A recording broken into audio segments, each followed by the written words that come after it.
All right, all right, all right. Well, I've been meaning to do this video for a long time. First, I wanted to know exactly how dangerous and deadly the Ticonderoga class destroyer is, the USS Ticonderoga, the USS Arleigh destroyer, and the USS Zumwalt. And do any of these ships stand a chance against Zircom or Kinzhal? All right. I'm going to tell you one thing.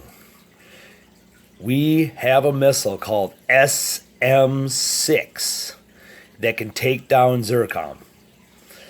The SM-6 is coming in at Mach 3.5, so that is fucking moving, dude.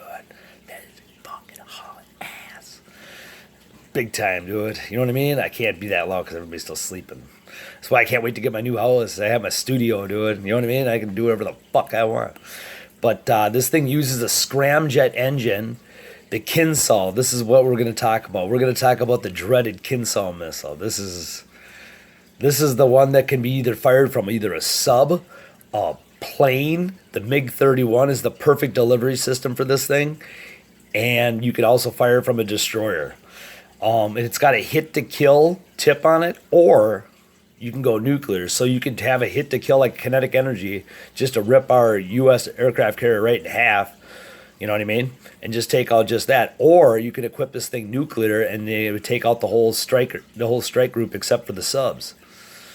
Unless the subs got too close. You know what I mean? So nuclear blast underneath the water. I don't know what that would do to a sub. Probably, yeah, I'd probably fuck that up too. So it's a deadly, deadly, deadly fucking missile, dude. So, in regards to the U.S. technology, I mean, we got a lot of SM-6s, and those are nice missiles. Don't get me wrong, it's a fucking awesome missile. I love the SM-6. I think it's fucking sweet. I think American scientists did a great job, but we got a lot of work to do. So, and the reason why I say that is because Russia uses the scramjet engine. The scramjet engine. Yeah. They use that on this Kinzhal. So this thing is coming in, get this, at the speeds of 10 times the speed of sound. So how are you going to shoot that down? You know what I mean? Our missile goes Mach 3.5.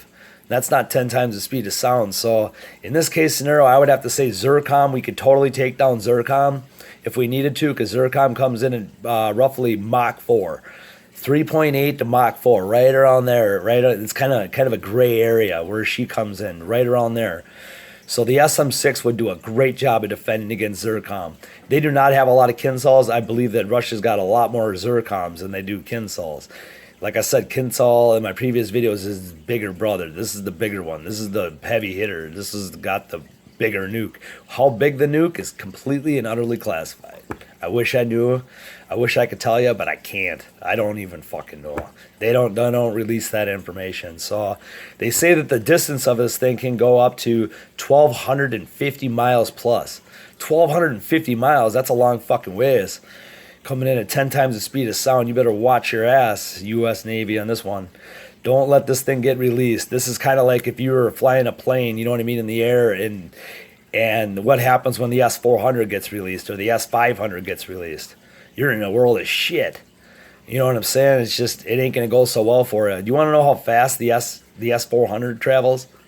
Do you really want to know? Mach 14. Mach 14? Once that fucker's released, there ain't no way in hell you don't have a chance in hell of getting out of the airspace from that damn thing. So this is one of those things. This is one of those weapons that Vladimir Putin created to fucking just to put fear into the heart of its enemies. That he's got the world's fastest, deadliest missile that's meant to take out ships. And we're not talking like, he would not use Kinzhal to like do a direct attack on the White House. I suppose you could if we were ever at each other's throats, but he'd most likely be using Avangard. So, but there you go, and that's that glide vehicle, you know what I mean, that bypasses all of our missiles. When you got a missile going here, this thing just goes right around it, and then boom. That's how it flies, just like that, you know what I mean? It's like somebody's on the joystick, you know what I mean? controlling this motherfucker, dude. Is this, you know what I mean? The glide vehicles. So China's working on glide vehicles. The DF-17, they have a little glide vehicle on that. That is still in product. It's in production, but they're still testing it. It's still in testing phase because they want what Russia has. They want something that very similar to the Avangard, something that they can hold over America's head and say, hey, what I want to vote time today. You know what I mean? Yeah, exactly. So I don't know. I would say that the Kinzhal would win this fight. So against all adversaries, nothing stands a chance against Kinzhal. You may give me a thumbs down for that. I don't care. But America can definitely fend off the Zircon. And it is what it is. Like I said, how do you win a war? Speed. Speed kills, dude. The faster you are, the faster you can strike your enemy, the higher chance you have of success, and you will win. So speed. That's what I told the cop the other day. Speed wins the wars. You know what I'm saying? He's like, yeah, that makes sense. And I'm like, yeah, it does. Yes, it does.